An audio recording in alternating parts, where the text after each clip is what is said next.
Good evening, everyone. I'm calling this meeting of the Germantown Board of Education to order at 7:01 p.m. and I ask that you join me in standing if you're able to say the Pledge of Allegiance and for a moment of silence. Pledge of Allegiance to the flag of the United States of America and to the republic for which it stands, one nation, under God, indivisible, with liberty and justice for all. Thank you.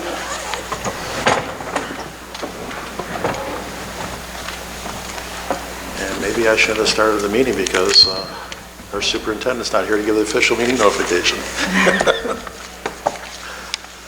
Timing is everything, isn't it? Well, it's nice to be back here at the Performing Arts Center. So,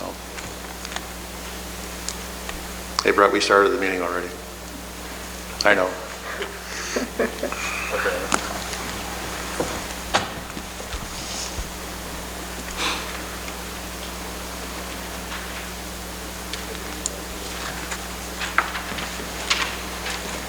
Need the meeting notice? Yeah, official meeting notification. Mr. Stousland.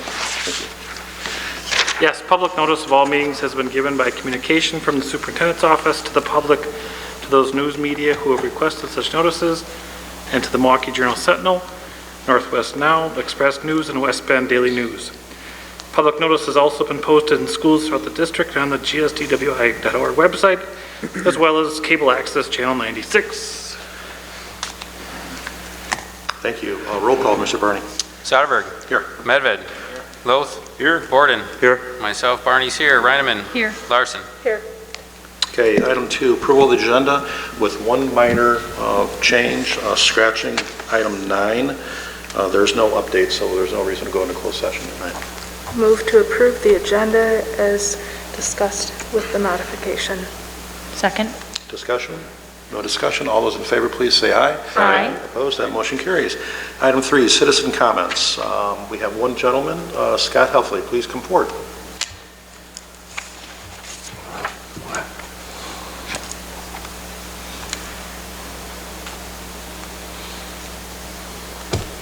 Good evening and welcome.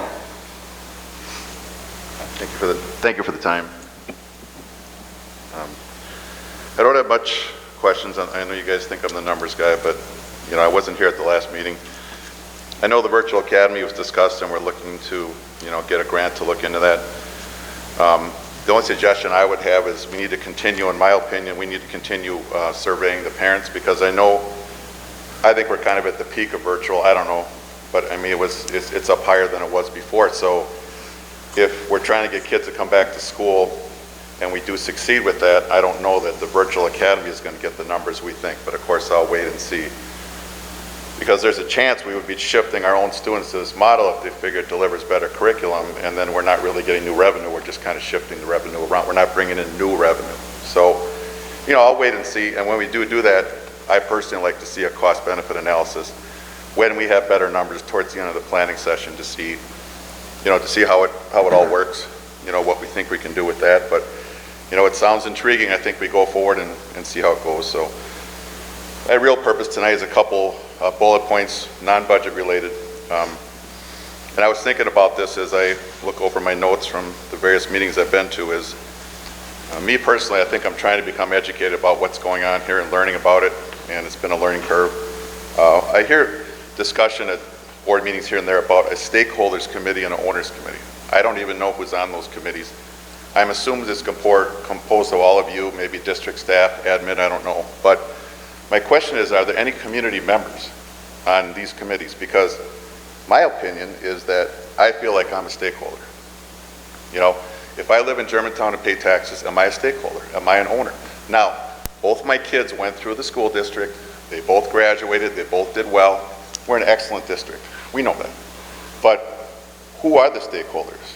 And when we do things, do we include, not just a survey once in a while, but do we include actual people from the community in the things we're trying to do? Because to me, that sounds more like collaboration. I don't know if you've ever done that or considered it, but it's something to consider.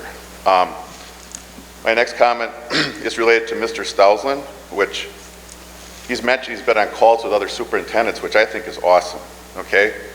Probably COVID brought that together, but what else are you discussing? you know, I don't know if he could report every so often, like, hey, you know, this, you don't have to use their names if they don't want you to, but like this school district's doing this and they found out this works. This school district had a problem, this is how they fixed it. So I think that'd be great because we're not competing. In my mind, we're not competing with other school districts. We should be collaborating with other school districts because, let's just throw out an example. Cedarburg, okay, it's a very good school district. I think we'd agree on that. I don't feel we're competing for their students. We're not trying to go get their students. They're not trying to go get our students. So, maybe I'm wrong, but I don't think they are. So let's try to learn from them, and they can learn from us. That's what I'm thinking about. I do, but I don't know what you can comment on. It would be nice to have an update, whatever you can do with what's going on with, and I see it in the closed sessions all the time with PRA, our architect, C.G. Schmidt. And I'm just telling you, in the community, there's a lot of discussion. What's going on? We don't know. You know, we see a lot of closed session stuff. I know you probably can't comment on any of it, but is there a resolution in sight? Because if we continue on with legal, we're just going to keep piling up legal fees. That's going to hurt our budget. So I don't know where we're at. I'm hoping you have an end game or a plan, but at some point we got to figure out, you know, I just don't want to see it PRA mentioned in the closed session meetings every agenda for the next 2 more years, because it's been on there a lot. The last thing, which I don't know, we have what's called a finance committee, right? We've had that probably forever. Well, when I hear the word finance, I think of like used car commercials on TV, you know, for lack of a better word, finance this, finance that. And I looked around at probably 7 or 8 different districts in the state, and there's a lot of school board districts out there, and a lot of them call something called the Fiscal Management Committee, okay? Which I think dovetails, for lack of a better word, with our goal, which has been stated by Mr. Soderberg and others, that we are a fiscally conservative board. So fiscal management, to me, sounds like you're moving forward with a fiscally conservative mannerism. It sounds more updated, it sounds more modern. I personally like it more than finance, but that was just my opinion for it. Thank you.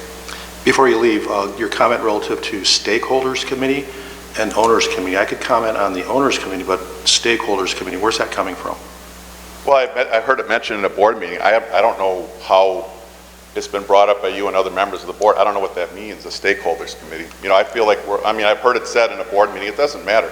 If there's an owners committee, you have an owners committee. Do you have that? We don't. We did when we were in the early stages of the referendum in the building, and that segued over to the building committee. Okay. So there's no stakeholders or owners committee that meet on an ongoing basis? Correct. And then for the building committee, we do have a community representative on the building committee, okay. And that is an unelected individual. So there is community input. So okay. Go ahead. Sorry. Yeah, go ahead. To interject too, at the time that we were doing the community summits regarding curriculum in the Germantown Way, that was a combination of staff, community members, students, and so in that instance, it truly was stakeholders, and I think even as they were looking at COVID planning, there were parents and PTA that were involved in that regard, so in those instances, stakeholders. And I'm aware of that. I was actually at 2 of the educational summits, so I did hear that. I did hear the presentation, so I'm aware of that. I'm talking about, you know, on an ongoing basis. I'm just saying that, you know, until I got involved learning what's going on, which, say 6 or 8 months, whatever it is, the average community, the member of the community, whether they're a taxpayer that's kids out of the district for 40 years or someone with 6 kids in our district, they really don't have an idea of what's going on, who's involved, what the names are, who the players are, so they're not going to reach out. You know what I'm saying? If you don't know who you're going to reach out to, you're not going to reach out because, unfortunately, that's human nature. So, thank you. Thank you. And referencing our ongoing conversations, referencing PRA, we can't comment on that besides what's identified in the closed session verbiage there. And yes, we do have an end game. Will it be here? Will it be on the agenda for the next couple times? Probably. And referencing name changing on committees, certainly we could entertain that. I mean, I've always been, we've got the personnel committee. I mean, personnel has been my gosh, that name has been changed to Human Resources like 25 years ago. So there could be an opportunity to change. But seeing that in my other company, my other full-time job, I shifted over from legal to finance. So it's not finance, it's finance. I've learned that really quickly. I'm joking, of course. But thank you very much for your comments. So, would anybody else like to speak tonight? Okay, moving on to item 4, approval of the February 8th, 2021 Board of Education and February 8th, 2021 closed session minutes. I'll make a motion to approve the Board of Education and closed session minutes from February 8th, 2021 with one correction. Board member Borden's last name is misspelled on the closed session minutes, so it needs to be corrected. Thank you. Second? Second. No. Ray got it. Oh, great. Discussion? No discussion. All those in favor, please say aye. Aye. Opposed? That motion carries. Item 5, reports and information item, COVID expense report. Mr. Stousen. Yes, I'll have Ms. Altendorf speak to this. We provided a document in front of you today via paper just because there was a typo on the one that was in your packet. So we will update the packet as soon as possible, but you do have the most recent document in front of you. So Mr. Nowak and I will go through as we've gone through the last couple of months regarding our COVID expenses. The top part is the consumable and supplies, and then near the bottom is the personnel or the HR, human resources part that Mike will go through. As you can see, in both aspects, our costs are decreasing, which we expected. So PPE, in this last month, it was $2,700. Sanitation and prevention, we moved some money to a different area of the budget that is more cost beneficial to us. That's why you see a negative there. It's not that we returned it or we got a credit for it. We were able to move it into where it would be more beneficial to us as a district. So there's that, and then $750 for the social distancing. We do have the bus cleaning in here. We just didn't pay the bill for January yet, so I will put it in when the actual bill is paid for January. I just didn't want to get confused and put stuff in there that wasn't actually paid yet. So the total for the month of January was a little less than $2,000 for the consumables and supplies.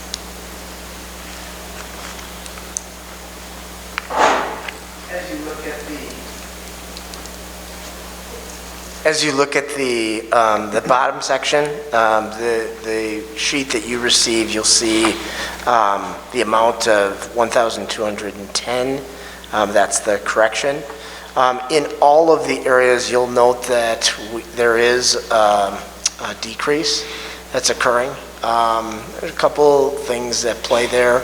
One, there's the expiration of the FFCRA legislation. But then as well, I think there's just been, for whatever reason, we've seen ebbs and flows in terms of people being out and such. We have, seen somewhat of a bit of a lull. As I've said many times, we're becoming, I should say on a monthly basis, I've said we're becoming better and better at dealing with these situations when they occur. I would echo that and say, the preference is to have teachers teach in. One thing we've made very, very clear, though, is, I should say staff. Teachers teach in, but staff, in the event that they need to be out, we strongly encourage them to do so. In some situations, people just can't work, and we understand that. In general terms, though, we're happy with the reductions that we see. Quickly go back, so the summary is we've spent about $425,000 so far in regards to COVID expenses. That is the full year of the 2 additional teaching staff in there, so it actually hasn't been spent out, but allocated. $425,000. Our CARES dollars after the parochial schools allocation is taken out is about $71,000, leaving $354,000 of funds that we'll have to take out of our budget. The state is talking about CARES dollars or ESSER dollars round 2. There is a lot of discussion on what that will be, how it will be distributed, when it will be distributed, how it will be calculated. I hope to give the Finance Committee an update on that in March. I don't want to give too much detail, knowing that it is all really up in the air right now. So Finance will get a more detailed report out in March on the ESSER 2 round CARES dollars. Thank you. Questions, comments? And again, the $354,000 is unbudgeted, directly related to the pandemic, correct? Correct. Great, thank you. Okay, I do have one item that's not on here, but it's a very notable item. Girls basketball team won on Saturday. They beat Kimberly. And for the first time in school history, they're going to the state championship this coming weekend. So we're really excited for them. And again, congratulations to all those involved, and go G-Town. It's going to be fun. Wishing them the best. Okay, moving on to item 6, Transportation Committee. Mr. Borden. Thanks, Bob. Yes, Transportation Committee met this evening. We have nothing to bring to the board, but we did discuss with representatives from Right Way. We've been asking them for looking at some new routes for cost-saving measures. And then we have one option that was presented. There are some questions, and we need to look into it a little bit further, so we tabled that for further discussion. Then we also talked about the 2020-2021 ridership counts and COVID requirements, and other than that, nothing else to report. Thank you. Questions, comments for the board chair? Okay, thank you. Moving on to item 7, Finance Committee. Michael. Yes, Finance Committee did meet earlier this evening. We approved January vouchers. Brittany answered a few questions on the vouchers. We also discussed Finance Committee item 6B, 2020-21 facility rental fee and schedule. And we bring forward to the Board of Education with a positive recommendation to approve the 2020-2021 facility use fee schedule. Thank you. That's coming to the board. The positive recommendation doesn't require a second. Do we have discussion? No discussion. All those in favor, please say aye. Aye. Opposed? That motion carries. Okay, last item it was Finance Committee agenda item 8A, January variance report, and I think probably a very large item on this was our line of credit was paid off, and as soon as the tax revenue came in around January 15th, I think the date is, and we did pay in interest $26,506 in interest. So as we build our fund balance, that cost will go away. I think maybe Brittany, if there's anything else you wanted to mention in the variance report, I'll let you take it. No, the only other one was when we spoke about the property tax payments. We will follow up on some questions that were asked, and it is a decreased amount on the first payment, but the total revenue we will receive should be the amount that we levied. Right, so I think this is, some people pay half by January 30th, possibly. Some people pay it all by December 31st, and some pay half by, July 30th? So that's why maybe more people are just choosing to pay Throughout the year. Yeah. Hey, Brittany, real quick question on that report and the tax revenue that's flowing to us. Could you just give a bit of overview of how that works? Is it the gatekeepers of the Village of Germantown? And because we are one of the taxing authorities, we get monies from them. Is that accurate? Is that how that works? From the village, from all our municipalities? Or- Correct. Yes. And where do we get the money from? I mean, it's a stupid question, but does it come from Washington County? Does it come from Richfield, the town, and the city of Germantown? Right, so everywhere, like, for example, if I live in the village of Germantown, I pay my taxes towards the village of Germantown, and the village of Germantown has to pay a percentage to the school district. They keep a percentage could go to a technical college, so everybody's mill rate or levy percentage is a little different based on their taxing authority. So we send them based on their property values within our school district. That's how their rate is paid. That's how their amount that's how the amount is calculated that comes to us. So it's based on the property values in that area to your municipality, and then the municipality then pays us the portion that we And we get the monies from each individual town and city and village that's within our school district, correct? Correct. Okay. And that's a percentage? It's a percentage based on their property value. So we have a mill rate that's set at a certain dollar amount, but that mill rate where I live is different than the mill rate where you live based on how much your property is worth in your municipality versus mine. Correct. And the individual municipalities, they, based on what comes into their coffers, they decide how much to push to us. Is that accurate? Correct. Well, they set so we set our levy for a certain dollar amount. They set theirs, so we say that we need X number of dollar amounts, and the state sets our limits. Our school district limits, we're only allowed to receive so much from our property taxpayers.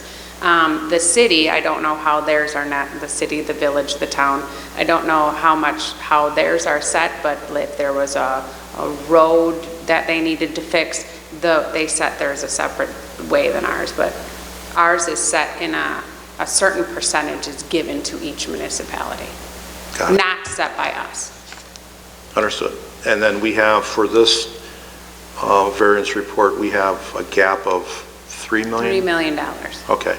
And to Mr. Michael's point, that's timing is everything.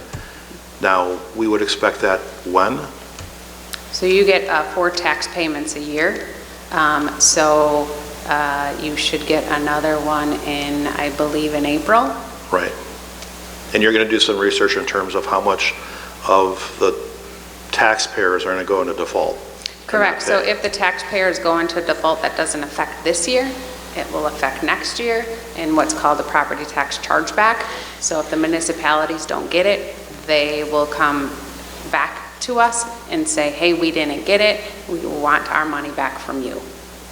So they have to pay us the amount that we levied this year. If for some reason someone says, hey, I'm not paying my property taxes and this is why, and it's legally stated that they're not going to pay it, it's not that I just don't pay it because I don't have the money. That's not a reason. It might be that you set my property value at X and I don't believe it's worth that much, so I'm going to pay my taxes this year, or I'm not going to pay my taxes this year, whichever one. And then next year, whatever the decision is, if the village or town says, yeah, I agree, you're not worth that much, then we'd have to give that money back.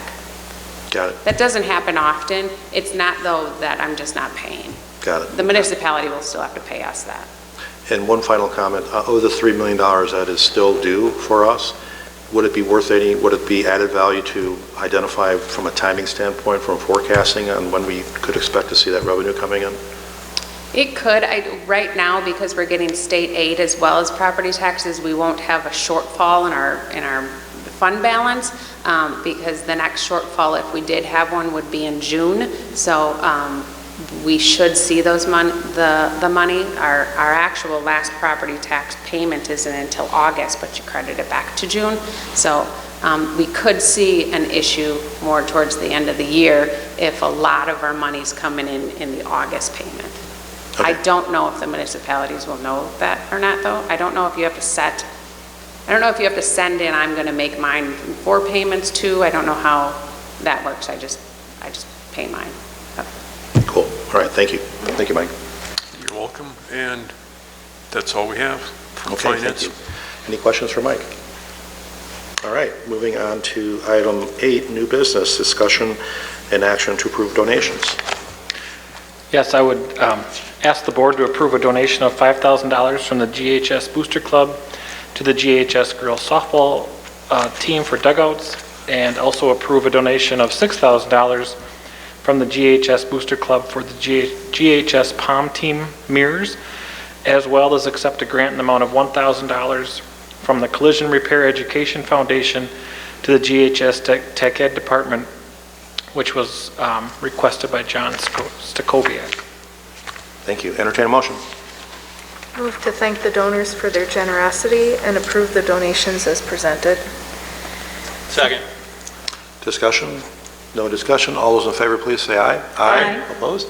That motion carries. Discussion and action to approve retirements. Mr. Stousel. Yes, I'll have Mr. Nowak speak to that. We have 2 retirements to bring forward tonight. First off, Jennifer Sturm, speech and language pathologist from County Line Elementary School, is requesting that the board accept her decision to retire at the end of the 2020-21 school year. Jennifer has worked at the Germantown School District for 16 years, with 14 years at County Line Elementary School, 2 years split between Amy Bell Elementary School and Kennedy Middle School. Additionally, she also worked in the Hartford School District for 1 year. Monica Homey-Stank, 4th grade teacher at Amy Bell Elementary School, is requesting that the board accept her decision to retire at the end of the 2020-21 school year. Monica has taught 4th grade at Amy Bell Elementary for the past 31 years. Her teaching career also includes teaching 4 years for the Milwaukee Public Schools. We ask that you approve requests for retirements at the conclusion of the 2020-21 school year for Jennifer Sturm and Monica Homey-Stank, and thank them for their many years of service to our district. Entertain a motion. I'll make a motion to approve as presented, and again, thank these 2 teachers for all their service. Do I have a second? Thank you. Discussion? No discussion. All those in favor, please say aye. Aye. Opposed? That motion carries. Item C, discussion and action to approve policy 7510.01, community use of school facilities. I'm going to turn this over to Ms. Murray. Yes, this is coming forward from committee with a positive recommendation. It was delayed from policy committee meeting earlier in the month because it was tied to the fee schedule that we approved earlier this evening. Great, thank you. That's coming to the board with a positive recommendation. Doesn't require a second. Do we have discussion? No discussion. All those in favor, please say aye. Aye. Opposed? That motion carries. And I'll entertain a motion. Move to adjourn. Second. Discussion? No discussion. All those in favor, please say aye. Aye. Opposed? That motion carries. We're adjourned at 7:29. Thank you for coming tonight, and please drive home safe.